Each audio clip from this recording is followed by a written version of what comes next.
Halo teman-teman, pada kesempatan kali ini kami dari kelompok 6 akan mempresentasikan terkait aspek pajak dalam bisnis.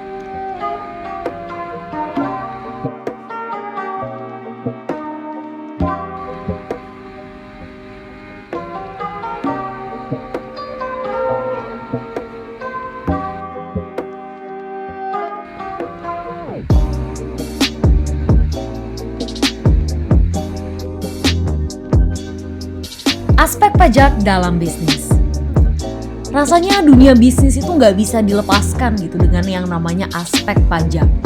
Pajak dan bisnis itu dikatakan sebagai satuan mata uang dengan dua sisi yang saling berkaitan satu sama lain. Berkembang tidaknya dunia bisnis itu tentu akan dipengaruhi oleh aspek perpajakan yang berlaku. Nah, begitupun juga dengan penerimaan pajak. Akan berhasil bila dunia bisnis berkembang dengan baik. Apa aja sih aspek pajak dalam bisnis? Oke, jadi yang pertama itu ada pajak penghasilan. Setiap orang atau organisasi yang melakukan bisnis itu tentu kita mengharapkan yang namanya keuntungan. Tetapi keuntungan yang nantinya akan diperoleh itu tidaklah dinikmati seluruhnya. Oleh karena itu, baik penghasilan maupun keuntungan tiap orang atau organisasi pasti akan terkena pajak, yaitu pajak penghasilan, seperti yang diatur dalam UU nomor 7 tahun 1983 setelah terakhir diubah dengan UU nomor 10 tahun 1994 tentang pajak penghasilan dengan mengingat pada sistem self-assessment.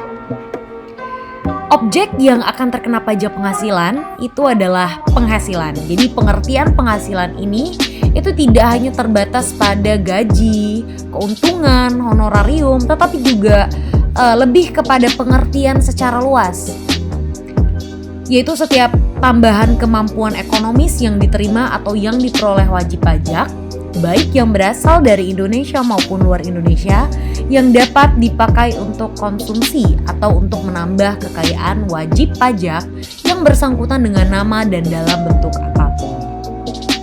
Pajak penghasilan dapat diklasifikasikan menjadi 4 macam, yaitu yang pertama adalah penghasilan dari pekerja, baik dalam hubungan kerja maupun atas pekerjaan bebas. Penghasilan dari hubungan kerja itu misalnya penghasilan yang diterima subjek karena bekerja pada pemberi kerja. Contohnya itu seperti karyawan suatu perusahaan, guru, dan lain-lain. Sedangkan penghasilan atas pekerjaan bebas yaitu penghasilan yang diterima subjek karena menjalankan usaha yang bebas dan tidak berkaitan pada pemberi pekerja tertentu, tetapi pekerjaan karena profesinya, seperti contohnya akuntan publik, dokter, pengacara, dan lain-lain. Lalu yang kedua ada penghasilan dari kegiatan usaha. Jadi kegiatan ini melalui sarana perusahaan. Penghasilan ini dapat berupa laba atau sisa hasil usaha. Penghasilan dari bisa karena usaha perseorangan, perseroan, koperasi, dan lain-lain. Selanjutnya ada penghasilan dari modal. Penghasilan dari modal yaitu penghasilan dari harta gerak, harta tidak bergerak, dan harta yang dikerjakan sendiri. Maksudnya itu adalah penghasilan yang diperoleh karena seseorang atau badan hukum menanamkan modalnya sehingga diperoleh suatu penghasilan, surat berharga lain, penghasilan berupa pembagian laba suatu perusahaan baik berupa dividen maupun bentuk lainnya. Lalu yang terakhir ada penghasilan dari lain-lain. Jadi penghasilan lain yang dimaksud di sini adalah penghasilan yang sangat luas batasnya. Jadi penghasilan lain-lain ini misalnya bisa berupa hadiah undian, contohnya menang lotre, penghasilan karena pembebasan utang, dan penghasilan lainnya.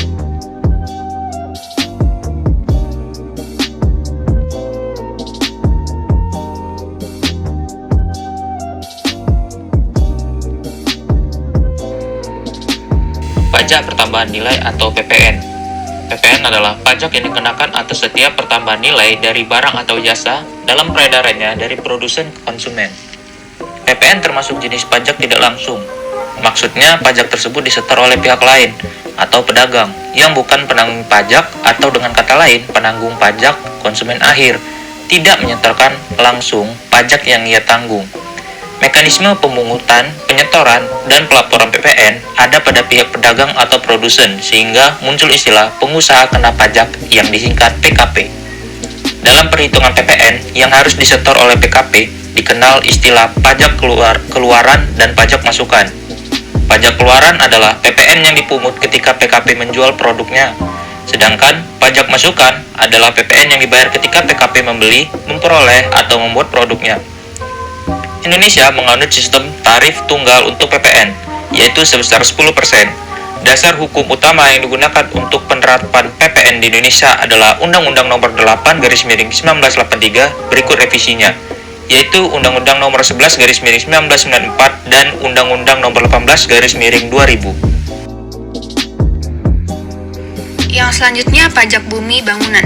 Pajak bumi dan bangunan atau PBB adalah pajak negara yang dikenakan terhadap bumi dan atau bangunan berdasarkan Undang-Undang Nomor 12 Tahun 1985 tentang pajak bumi dan bangunan sebagaimana telah diubah dengan Undang-Undang Nomor 12 Tahun 1994. PBB adalah pajak yang bersifat kebendaan dalam arti besarnya pajak terutang ditentukan oleh keadaan objek yaitu bumi, tanah, dan bangunan. Keadaan subjek tidak ikut menentukan besarnya pajak.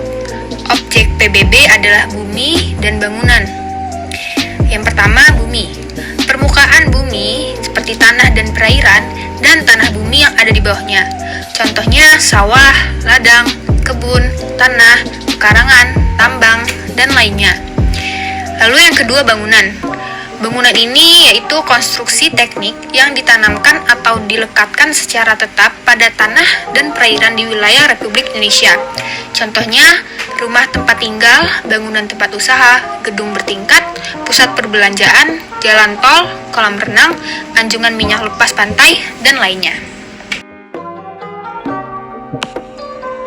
Di sini saya akan menjelaskan tentang biaya perolehan hak atas tanah dan bangunan.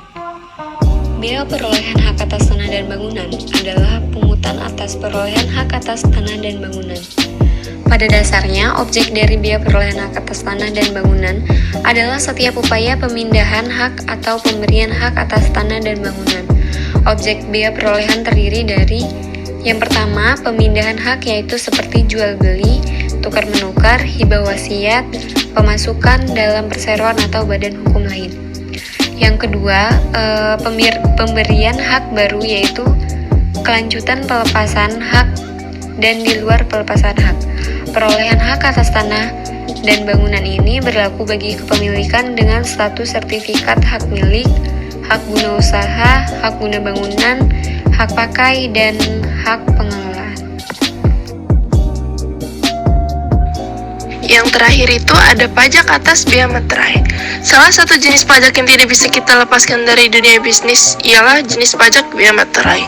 Kita ketahui bahwa dunia bisnis juga berarti terjadinya transaksi-transaksi para pengusaha, di mana dari transaksi tersebut pasti akan menggunakan dokumen yang berdasarkan UU Nomor 13 Tahun 1985 terkena biaya materai. Aturan biaya materai dikenakan terhadap suatu dokumen. Jika ada suatu dokumen, di situ ada biaya materai. Sebaliknya, bila tidak ada dokumen, tidak akan pernah ada biaya materai. Istilahnya itu no document, no tax. Sebab biaya materai itu dikenakan atas suatu dokumen yang disebutkan dalam UU biaya materai. Dokumen menurut UU biaya materai adalah kertas yang berisikan tulisan yang mengandung arti dan maksud tentang suatu perbuatan, keadaan, atau kenyataan bagi seseorang atau pihak-pihak yang berkepentingan.